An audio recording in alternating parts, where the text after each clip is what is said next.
Bonjour à tous, soyez encore le bienvenu. C'est toujours votre frère, ami et connaissance Pharrell. Je viens de recevoir l'un des derniers Infinix, à savoir l'Infinix Note 30 Pro.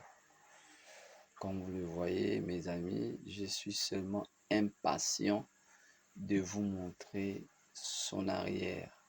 Là, je suis sûr que l'arrière est aussi agréable que le contenu du téléphone à l'intérieur. Vraiment admirez avec moi. Regardez, c'est simplement super. Super, regardez. Oulala, regardez les caméras. C'est simplement super. Simplement super. Regardez. Ici, nous avons notre prise jack. C'est la prise jack qui est là. Ici, nous avons l'empreinte digitale et qui fait office de touche.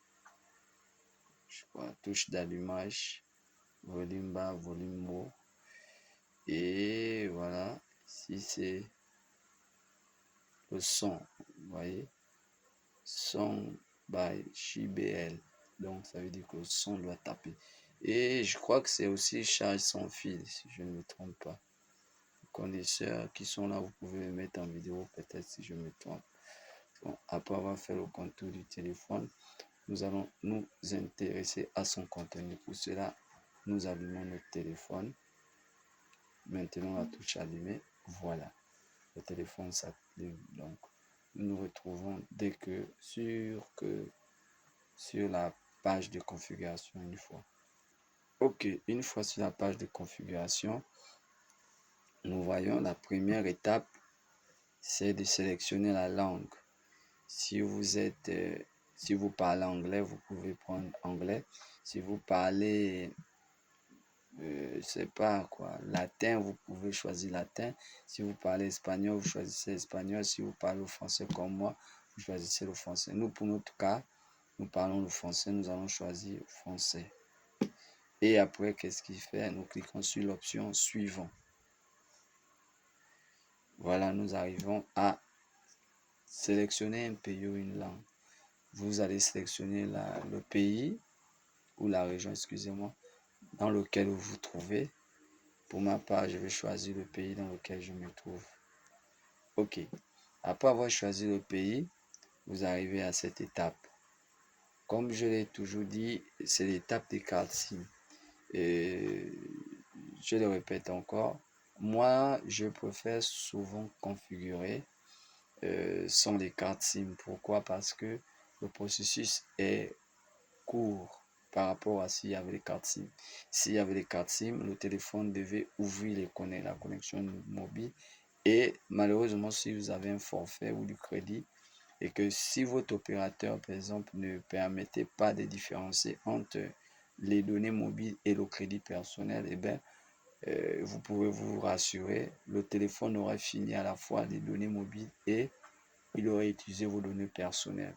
Dans une vidéo, je vais vous montrer, je vais faire juste même une petite vidéo pour vous montrer de quoi je suis en train de parler. Et donc, c'est pourquoi cette partie, je préfère la sauter parce que aussi elle fait intervenir la partie Google et le téléphone va chercher s'il n'y a pas de mise à jour, des dernières mises à jour quelque part. Et tout cela prend du temps. Donc, je le fais sans carte SIM. Donc, arrivé à cette partie, nous cliquons simplement sur ignorer. Nous arrivons là au Wi-Fi. Bon, ça c'est le Wi-Fi de la maison. C'est la même chose. Si je clique sur le Wi-Fi, le téléphone va se connecter et il va commencer à chercher les dernières mises à jour. Donc, qu'est-ce que moi je fais le plus souvent? J'appuie sur ignorer. Voilà, nous arrivons à Infinix, ainsi la politique. Nous cliquons sur j'accepte et suivant. Et bien là, nous avons Google et tout le reste. Nous cliquons sur accepter. Voilà les empreintes, ainsi de suite, tout ça là. Vous voyez ici, le téléphone vous montre ces endroits. Il vous dit, vous avez l'empreinte digitale ici. Vous avez déverrouillage facial ici et vous avez le mot de passe. C'est à vous de choisir laquelle de ces options vous plaît. Moi, pour l'instant, je vais sauter. Je vais cliquer ignorer. Et nous arrivons sur cette vidéo. Je ne cesserai de le répéter. Cette option permet de cloner toutes les informations. Si vous avez un téléphone qui possède cette application, du moins les Camon 18, je crois les Camon 18, les Camon 19 aussi, je crois ça, cette application, il clone complètement toutes les applications. Supposons que vous avez acheté ce téléphone, comme moi qui suis toujours à la recherche de nouveaux téléphones, vous avez acheté ce téléphone et que maintenant, vous avez par exemple un ancien téléphone, par exemple celui qui vient avant ça, je crois c'est le Note 12 VIP. Vous avez votre Note 12 VIP et puis vous voyez, tiens donc bon, Infinix a fait sortir le nouveau Note 30. Bon, pourquoi pas me sacrifier et puis vous essayez de voir les innovations. Et bien arrivé à ce niveau, vous n'avez pas besoin de partager ou de prendre vos anciennes données qui seront par exemple dans l'Infinix Note 12 pour l'envoyer par charrette dans votre Infinix Note 30. Non, vous aurez simplement à passer par cette option et les téléphones, vous posez le Note 12 à côté du Note 30 et vous cliquez mutuellement sur les deux téléphones. L'autre sera considéré comme l'ancien et celui-ci sera considéré comme le nouveau et vous lancez complètement, ça va passer. Et il va copier tout jusqu'au dernier message, aux derniers appels, tout, il va copier jusqu'au fond d'écran, il va copier. Du coup, moi, je n'ai pas de téléphone à ma portée, je vais cliquer sur ignorer. Et voici aussi une partie très intéressante, la navigation du système. Bon, c'est l'une des innovations. Souvent, ça ne demandait pas ça, mais l'entreprise a voulu innover en demandant maintenant ça dans la première configuration. Vous voyez, ici, nous avons le mode touche. Comme l'application vous montre, il y aura la touche récent, la touche du milieu et la touche du retour. Ici, vous avez le mode geste. Comme l'application encore, le téléphone vous montre, il faudrait déplacer le téléphone, il faudrait le manipuler à base des gestes.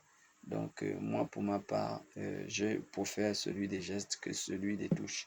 Je clique sur celui-ci et maintenant, je clique sur suivant. Voyez, je clique sur suivant. Une fois que j'arrive là, il me dit bienvenue XOS dans XUOS, j'y arrive 13.0. C'est la même chose que les Camon 20. Donc, ce sont les 13. Vous cliquez sur le bouton vert et puis la magie du menu va arriver. Nous attendons et puis boum, super. Nous avons votre menu. Waouh, super. Vous pouvez voir le téléphone est simplement super Infinix. Et nous avons notre téléphone devant nous. Bon, nous nous rendons aux paramètres qui, comme nous voyons bien que c'est un Infinix Note 30 VI, Note 30 autant pour moi. Et nous allons voir à l'intérieur, il nous dit que le téléphone s'appelle Note 30 Pro et que le modèle c'est X67 8B et il tourne sur Android 13. Il a un CPU Helio G99. Bon, pour avoir fait certaines recherches, les Helio 99, vraiment, ce sont des très bons téléphones en termes de gaming. C'est-à-dire, si vous êtes un utilisateur qui aime vraiment les jeux vidéo, c'est là, il fait pour vous. C'est vraiment fait pour vous. Le G Helio 93 est fait pour vous. Helio G80, excusez-moi, Helio G99, il est fait pour vous. Il va jouer des jeux vraiment gourmands. Et avec sa RAM de 16 Go, je crois que ça va tenir. Donc, arrivé, ça c'est un peu tout ça. Vous voyez, bon, c'était tout ça, c'est le menu. Donc, dans une autre vidéo, nous allons voir quelles sont les améliorations que Tecno a pu faire, qu'Infinix a pu faire ici. Vraiment, c'est très beau, c'est un très beau téléphone. Je vous conseille vraiment de vous le procurer comme moi. Et puis Jack, tout est là. Vraiment, configurez-vous, préférez aller à payer au téléphone. C'est un très beau téléphone. Voilà. Voilà, nous sommes arrivés à la fin de cette vidéo. N'oubliez pas de vous abonner si ce n'est pas encore fait, de laisser un petit pouce bleu pour encourager la chaîne, pour que prochainement nous puissions toujours continuer à publier les nouveaux téléphones, que ce soit Infinix, Tecno ou Itel. Donc, Inch'Allah, portez-vous bien, que Dieu vous garde. À la prochaine fois pour une nouvelle vidéo. À plus.